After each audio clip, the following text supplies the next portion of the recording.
Assalamualaikum warahmatullahi wabarakatuh. Hai semuanya, jumpa lagi kita nih di channel yang paling inspiratif ini. Nah, gimana nih kabar kalian? Semoga kita semua tetap dalam keadaan sehat-sehat walafiat. Kita kembali lagi di channel ini yang dalam kesempatan kita kali ini akan lagi-lagi membahas tentang Islam Nusantara yang tentu saja yang punya banyak kisah yang perlu kita kulik satu persatu. Nah, untuk kali ini kita akan membahas tentang apa ya? Tentang Syekh Siti Jenar. Nah, kalian pasti di antara kalian pasti nggak asing dengan nama beliau, yaitu kita ambil judul hari ini mengungkap sosok Syekh Siti Jenar yang sebenarnya. Siapakah beliau?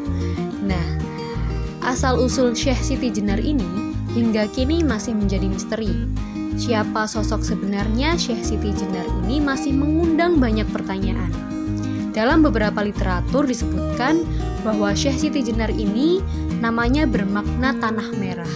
Itu memiliki nama asli Raden Abdul Jalil. Namun, ternyata ia juga memiliki banyak nama sebutan. Setidaknya ada 16 nama yang disandangnya.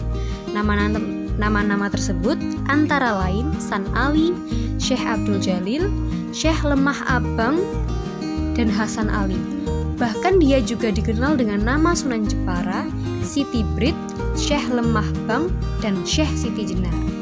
Nama terakhir yaitu Syekh Siti Jenar ini merupakan nama filosofis yang menggambarkan ajaran tentang sangkan paran. Dalam sangkan paran, manusia secara biologis hanya diciptakan dari tanah merah dan selebihnya adalah zat Allah Subhanahu wa Ta'ala. Nah, lantas siapa sih sebenarnya Syekh Siti Jenar ini? Dalam kitab Negara Kertabumi yang dikutip Sofwan dan kawan-kawan dalam buku Islamisasi di Jawa disebutkan bahwa Syekh Siti Jenar ini lahir di Semenanjung Malaka. Ia adalah putra Syekh Datuk Soleh, adik sepupu Syekh Datuk Kahfi, seorang penyebar agama Islam terkenal di Jawa Barat. Dalam buku itu juga disebutkan bahwa Syekh Siti Jenar memiliki hubungan darah dengan Sunan Ampel dan wali lainnya. Saat beranjak dewasa, Syekh Siti Jenar ini pergi ke Persia dan tinggal beberapa lama di Baghdad. Setelah itu, ia juga pergi ke Gujarat dan kembali lagi ke Malaka. Ia menikahi seorang wanita dan memiliki beberapa orang anak, antara lain Ki Datuk Bardut dan Ki Datuk Fardun. Lain cerita dalam kegiatan Borobudur Writer dan Cultural Festival 2012, dalam acara tersebut diungkap bahwa Syekh Siti Jenar ini diduga adalah anak dari Sunan Ampel atau Raden Rahmat. Nah, penulis buku trilogi Syekh Siti Jenar, yaitu Kiai Haji Muhammad Sholihin, juga mendukung pendapat itu.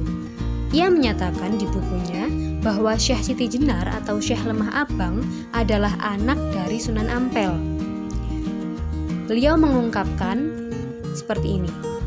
Ini berdasarkan kitab Maktab Daimi.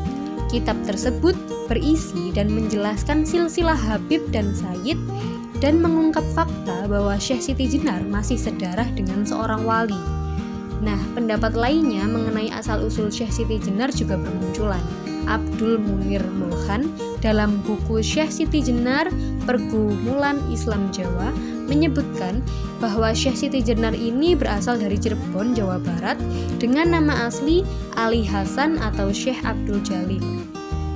Syekh Siti Jenar hidup pada abad ke-16 Masehi, yang mana dalam kalender tahun Hijriyah pada tahun 1348 hingga 1439 Hijriah, dan dalam kalender Masehi bertepatan pada tahun 1426 hingga 1517 Masehi.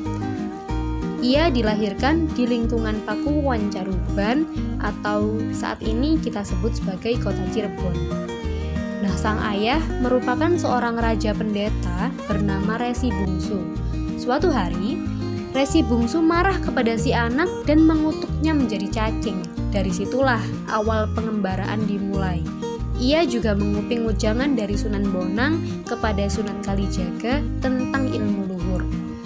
Sementara itu, dalam literatur lainnya disebutkan nama asli Syekh Siti Jenar adalah Sayyid Hasan Ali Al-Husaini yang dilahirkan di Persia, Iran pada tahun 1404 Masehi. Ia adalah seorang sayyid atau habib keturunan Rasulullah. Nah, sejarawan lulusan S2 Universitas Gadjah Mada yang bernama Anom Lasem sepakat dengan literatur tersebut. Ia menyampaikan bahwa Syekh Siti Jenar adalah seorang keturunan Persia. Anom Lasem mengatakan seperti ini, dari Persia ke Malaka, dari Malaka ke Cirebon, kemudian dakwah di tanah Jawa, dari barat ke timur, kembali lagi ke Cirebon. Anom juga menambah literatur yang menyebutkan bahwa Syekh Siti Jenar merupakan anak dari Sunan Ampel.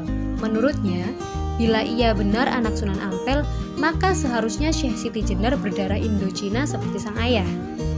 Nah, terlepas dari misteri asal-usul Syekh Siti Jenar, ia merupakan salah satu anggota Wali Songo yang mengajarkan ilmu tasawuf wujudiyah atau tasawuf yang mengandung paham wahdat al-wujud di tanah Jawa. Ini ajarannya tentang keakuan, ayamness, al-aniyah, ingsun atau disebut diartikan sebagai pribadi. Nah, Syekh Siti Jenar ini pernah menjadi anggota Wali Songo atas rekomendasi Sunan Ampel. Meskipun asal-usul Syekh Siti Jenar hingga kini masih menjadi kontroversi, Syekh Siti Jenar ini tetap merupakan sosok fenomenal dalam sejarah keislaman di Indonesia hingga banyak diperdebatkan hingga kini. Nah, dari sosok Syekh Siti Jenar yang masih berkaitan dengan Islam Nusantara kita yang sangat fenomenal, adakah dari kalian yang punya kisah lain atau kalian pernah membaca literatur yang menyebutkan bahwa sosok dari Syekh Siti Jenar ini dari manakah, seperti apakah, dan bagaimana ceritanya? Yuk kita diskusi di kolom komentar. Jangan lupa untuk like, subscribe, dan share ke teman-teman kalian yang suka dengan cerita Islam Nusantara. Nah, selanjutnya tunggu ya untuk episode-episode berikutnya di channel ini. Jangan lupa bunyikan lonceng di bawah. Sampai jumpa. Untuk saat ini kita akhiri dulu. Assalamualaikum warahmatullahi wabarakatuh. Bye.